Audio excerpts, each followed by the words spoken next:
Nicole and new Ted finally come face to face, while Ashley is still losing her relationship and Andre still trying to save it. What's good, y'all? It's your good sis Erica Vane coming to you right here on Erica Vane TV with another Beyond the Gates video. And in this one, we're breaking down season 1, episode number 58. If you're new here, hit that subscribe button and turn on your bell notifications so you don't miss out on any of my Beyond the Gates content and conversations. This was a really, really good episode. I'm going to go ahead and get Ashley, Derek, and foolishness out the way. He still ain't come home. Ashley still wanted him, pining over him. We get a whole little interjection of Jacob popping up at Ashley's house because Derek only goes home so that he can pack up the rest of his stuff. And Jacob got to chastise him. No. You shouldn't be doing that. If he wants to go, let him. If he wants to stay, let him. Lead these white people to their foolishness, please. Please. They are boring as hell. And the woe is me for both of them is I'm beyond over it. Whatever happens, happens. Whatever don't happen, don't happen. Jacob is down at Ashley's house trying to talk to Derek. Andre is down at the hospital trying to talk to Ashley. And I just want everybody to shut the hell up. That's it. That's all. Very simple. You got everything to say to save Ashley's relationship, but not enough to say for you and Dani to figure out why y'all sleeping alone when y'all really don't want to be sleeping alone.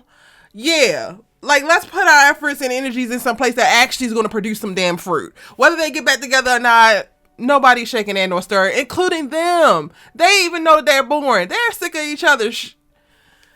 Anywho, in addition to Andre talking to Ashley at the hospital, he also talks to Nicole, who looks beautiful at the hospital in her little pastel blue situation, but they cannot catch up Kiki for too long because Ted also walks his behind off of the hospital elevator. For what we get as our first interaction between Nicole and a new Ted Richardson. And I love it. Like, y'all know I have been a fan of the new Ted Richardson because I feel like he's giving layers. Keith D. Robinson is giving layers to Ted. And these layers are showing up in conversation. They're showing up in mannerisms. They're showing up in facial expressions that really just give more of a nuanced performance for a man who is struggling to basically, like, stay accountable and face the shame and the guilt that's tied to not only an affair, but fathering a child that he didn't even know about. And then the repercussions of all of that coming back in the villainous ways in which Dana presented it, right? So this, to me, felt real, felt genuine. In this interaction, y'all, for the first time, I was like, damn, Nicole, maybe you should take him back because he is kind of sorry, but he's still proactive. He's not even just wallowing or like super down. He's still very firm. He's still communicating, with directness, but there's still a softness to it because he understands that this is very tricky ground. Before they can actually separate, because Nicole is only too happy to get up out of his presence very quickly. She's not ready to talk yet. And you know what? I go ahead and I'm going to respect that, Miss Girl. I hear you.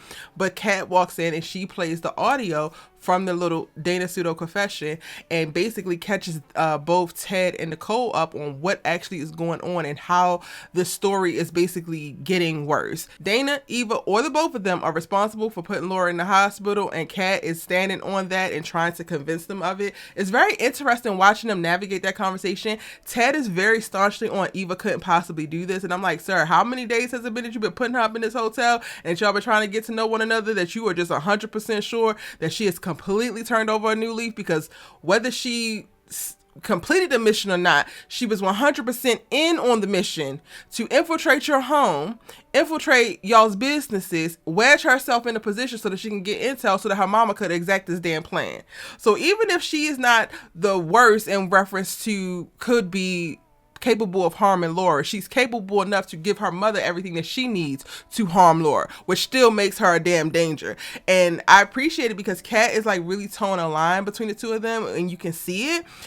Kat is not seeing it for Eva, has not seen it for Eva. She's trying to stick it to Eva, in my opinion, way more than she's even trying to stick it to Dana Leslie, which, okay, girl, I want her to kind of shift her focus, but whatever. I do respect and understand, though, in this scene specifically, we get to see Kat negotiating how hard she's going to push, because she is excited to see her parents in the same room and trying to figure this out together and talking, even if it's about this terrible thing. And I absolutely love when Nicole turned to him and like, you need to figure out how you're going to protect this family from this woman that you introduced to our damn lives.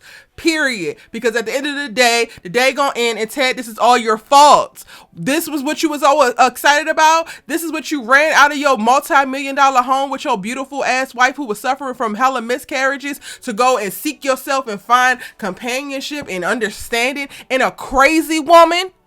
A purebred crazy woman. She sees me. She understood me. She had a zest for life because her ass is crazy. Ted. Anyway, I don't know where that came from, but I had to say it. I just loved everything about how Nicole was navigating this circumstance. She allowed herself to sit in this conversation in Ted's office for them to get the information from Kat, discuss it, but then also she ultimately put the ball back in Ted's court because this is his mess to clean up and he needs to get to cleaning. Okay? Mr. Clean It. Now, speaking of Eva and Dana, child, Dana pops up at her hotel room, and I'm like, how you know which room she in? Did you tell your mama what room number you was in? Because that was stupid, if you did. But okay, Miss Girl. She pops up, and she's like, oh, you do love me, and Oh, Dana, please, do you ever take a rest? I feel like this hoe don't sleep. Where's your coffin at, vampire? Like, girl. But I love that Eva's at a place now, or at least she's working up to a place where she is really standing tall against Dana, and she's not necessarily allowing her to manipulate her or to coerce her. She tried a couple tactics in reference to like testing the waters and seeing how far she could push Eva, and Eva standing staunchly on like, I'm not gonna let you use me to hurt my dad, or Nicole, what you did was wrong. I absolutely love the read down of like, girl, do you really think this man's gonna take you back? You really think this man desires you? He is disgusted by you. There's nothing about you that attracts him at all. He is quite literally looking at you as the worst thing that has ever happened in his damn life, and he wish he never laid eyes on you, let alone impregnated your ass. I said, oh, Eva, girl, you telling it like it is for real. Okay, girl. But see, you gotta be crazy. You gotta be careful doing that type of shit with crazy, even when crazy is your mama, because crazy then rigged your damn door so she can get back into it. And she knows that you're not an ally, but she can still use you, and she knows you very well. So she's gonna use your access to Ted to continue on exacting her goofy ass plans of doom and destruction. And I'm just like, Eva, this is your mama, but she is not to be trusted. Don't ever let crazy leave your room, your apartment, your job behind you. You always walk behind crazy, because crazy is as crazy damn does. But I love to read. Loved it down. Absolutely amazing. Amber, tears across the board. Another great episode. No notes. And Dana, Mona should have already warned you on what time everybody is on, because when you tried to roll up on her at Orphe Jeans early on in the episode, talking your yik yak, trying to be friends with her, the Richardsons are my friends. Nicole and Ted are actually my friends.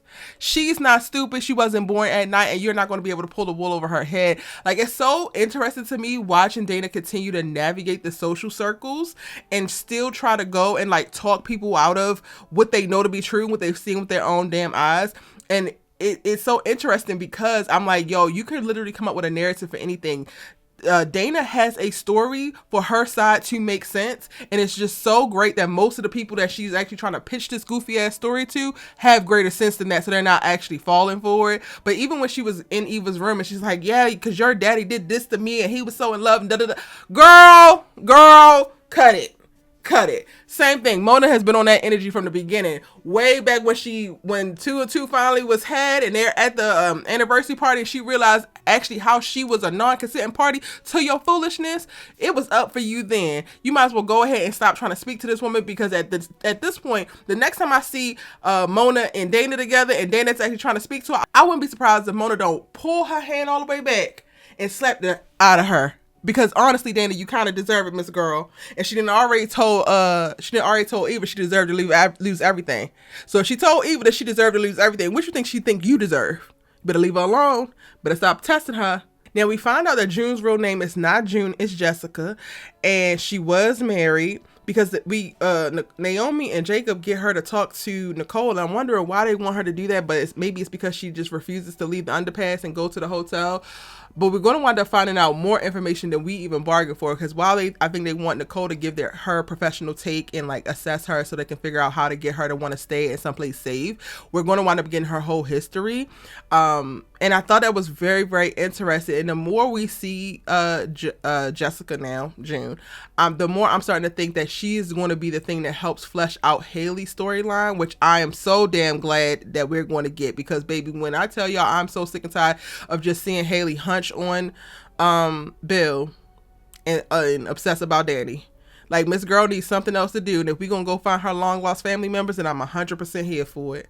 Now, in other lighter news, we know that Anita and Vernon had a house guest. Tracy is in town. She stayed the night, and in this episode, we get to see Anita actually reveal that she's thinking about this reunion, and the agent popped up at the karaoke and all of that, and they start the very tough conversation about what that could potentially look like. Tracy is still very clear of, like, Sharon is not going to go for this because she's still very mad, but she's also not initially comfortable in having a conversation because it kind of felt manipulative. But it was really nice seeing the women basically like unpack this, and it seems like Anita is very, very genuine, and like she's not getting on the stage and she's not going to do this thing without these women.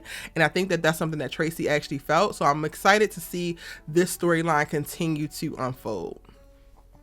All right, y'all, I was actually about to end the video, but I gotta add this because I actually, when Ashley and Derek reunited at Orphe Jeans and started talking, I got up and went to go walk my dog.